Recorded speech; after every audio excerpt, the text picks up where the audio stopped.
Hi everybody, thanks for tuning in to Stylize.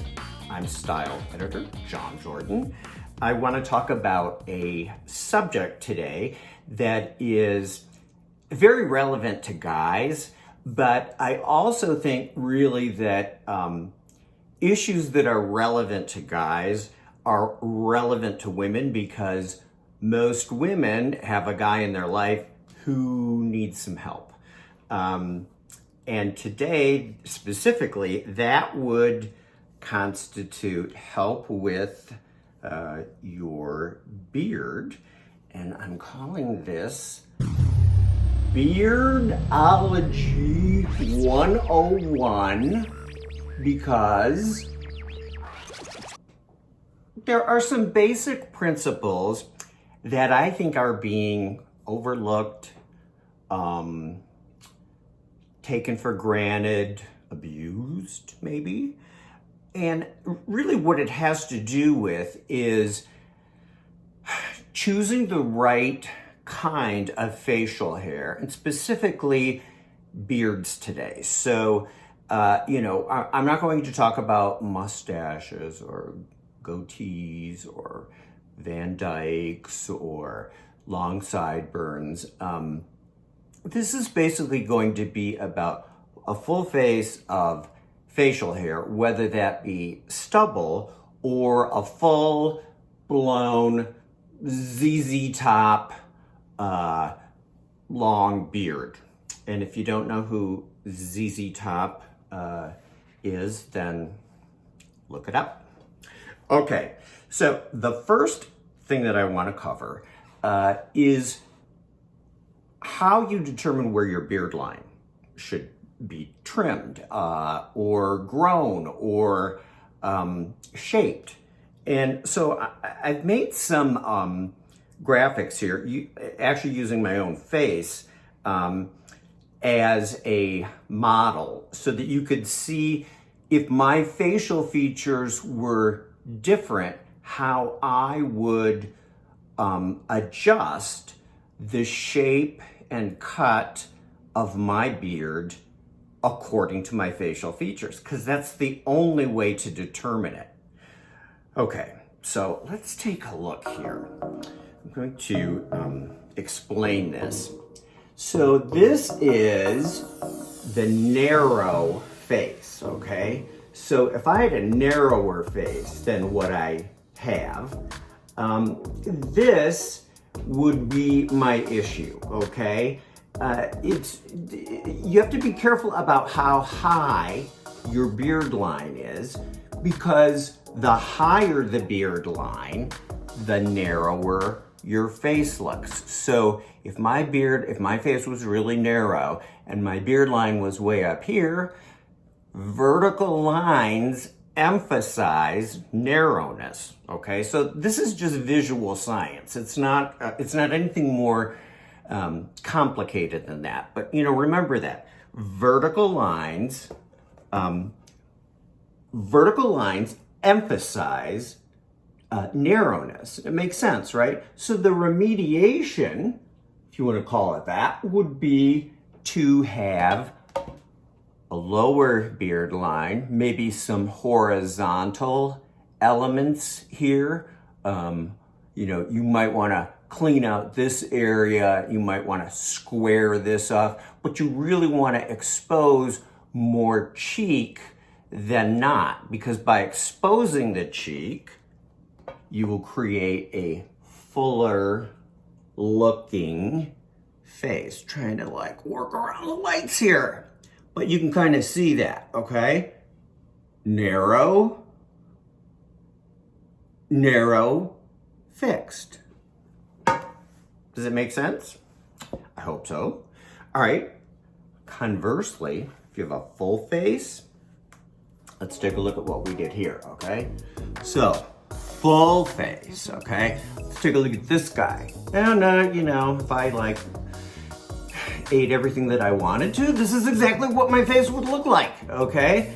But the problem is that if you have a really sculpted, low beard line. It's going to make your face look even rounder.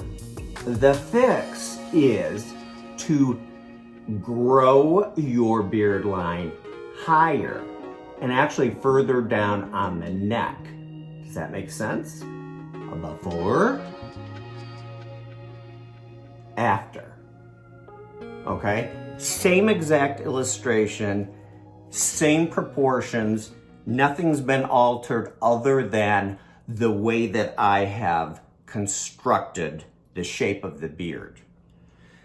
Okay, oval face. A lot of people have oval faces. So, here's an oval face, and it's really the same issue as a round face. You want to make sure that your beard line isn't too low and isn't too round, because it will rob you of any structure that you have in your face, okay? The fix is very similar to a round face.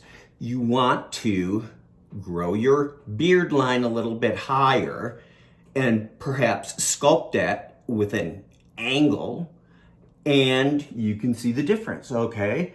Same face, oval shape, but a little bit more sculpted and angular, just with the adjustment in your beard grooming. Okay, square face. So, square face would be really strong angle. This would be me if I could bench press 300 pounds and spend a lot of time in the gym, okay? Which is not gonna happen. Okay, so the problem with this is that, it makes a thick neck look really thick, and it makes a square face look even more square. So the fix would be, working around the lights here, okay? The fix would be to, again, create a beard line that's a little bit softer, a little less geometric, okay? And you want to grow the neckline down a little bit further. But look at the difference, okay? This guy actually, he might be really muscle bound, but his face actually looks, kind of chubby because the beard shape isn't right. If you're going to spend all that time in the gym, I mean, you don't want to be mistaken for somebody who's maybe not spending time in the gym. Okay, here's another common problem. Small chin, okay? So, I have a couple of fixes for this. So, small chin would be this guy right here, okay? Not a lot of definition between the neck and the chin. So the easiest thing to do would be to grow this portion of your beard a little bit longer, all right? Because you can kind of fill in and create some structure with the length of your whiskers. So it might be shorter here and shorter in here, but longer here. So you can even, trim it and square it off and give yourself, the kind of chin and jawline that you would actually like to have ideally. But there's a couple of more tricks that I have. So some of it has to do with color, all right? This illustration right here, okay, that guy, just grew his whiskers out longer. But this guy with a little bit of gray, or this guy who, doesn't have gray hair, see what's going on with the chin there? Okay?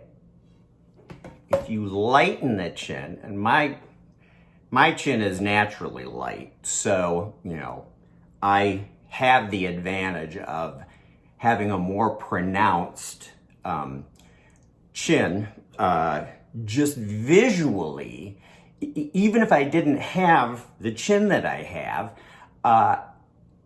if it was a little weaker, I could make this appear stronger just by keeping this light, or, I'll reiterate this again,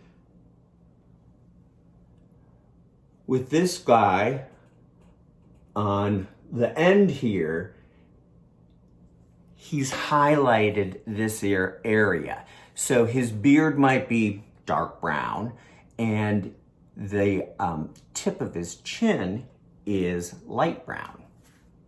And that's not complicated to do. Maybe I'll do a segment on dyeing your beard, because that's a whole other topic. So let's talk about something that, no matter your weight, sometimes this has to do with age. You can be in shape, you can be out of shape. The thick neck, okay? This is something that a lot of guys get wrong. They think that if they create a really severe line of demarcation by shaving all of this off just under the jawline, that they will create the illusion of a stronger jawline, which may be the case, but if you have a really thick neck, then you're exposing more of your neck by shaving it clean. So let's take a look here. So, all right, that's a guy right there who thinks that by shaving his neck just under the jawline, that it will make his jaw look more prominent, and his neck look, more in proportion, except that's the exact wrong way to do it. What you want to do is what this guy's doing, all right? You want to keep some whiskers below your beard line on your neck, and you actually want it to be as dark as possible.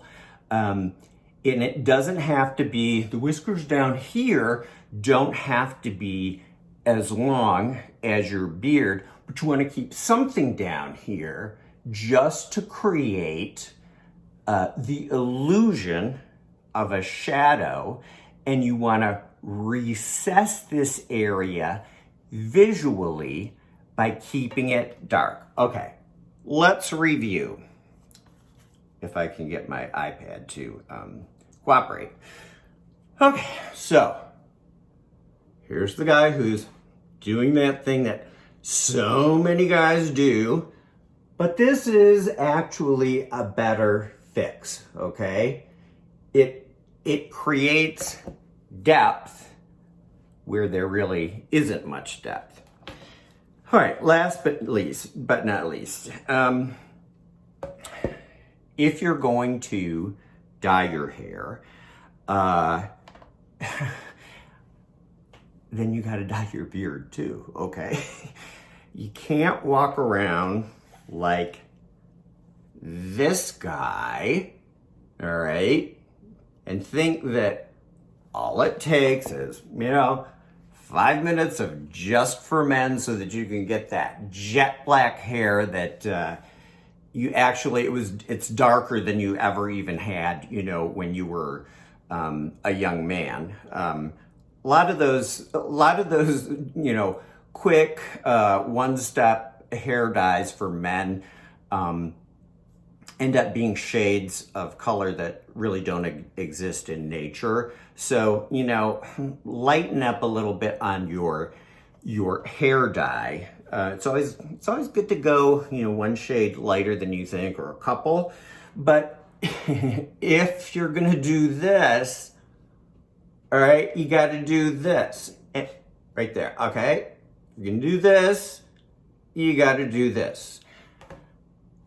This, if I dyed my hair and I didn't dye my beard and enhance my eyebrows, this is what I would look like. And, the point is, I suppose, if you're going to dye your hair, you think that that's going to make you look younger, but you can't walk around with a Santa Claus beard. So the fix would be to lighten up on the dye on your head, and then have a realistic, a realistic approach to what constitutes your beard. So color-wise, that means not stark white, but not jet black either. All right, so I hope you enjoyed this little session of Beardology 101. I think that this is something that I'm going to have to explore a little bit further. Maybe we'll go into depth about some of the coloring products that there are out there for men. Because I think that the goal is, with beards, you want them to flatter your facial features. You don't want to make the wrong call so that, you know, you're making your face look fuller than it needs to be or narrower than it needs to be. Again, this is visual science. It's not just my opinion. It's about how lines and color and depth and the illusion of all of that can impact and sculpt your face so that it flatters your face. Okay, I hope you've learned something today. Style-wise, I appreciate you watching, as always. Please feel free to subscribe. Leave a comment. I'm getting better about responding. There's definite incentive on my part to respond now. I've been yelled at a couple times. So anyway, I look forward to continuing the conversation about beards and everything style-wise. Thanks for watching. Subscribe, and then you'll stay up to date every time we post a video. It's that little red button over there.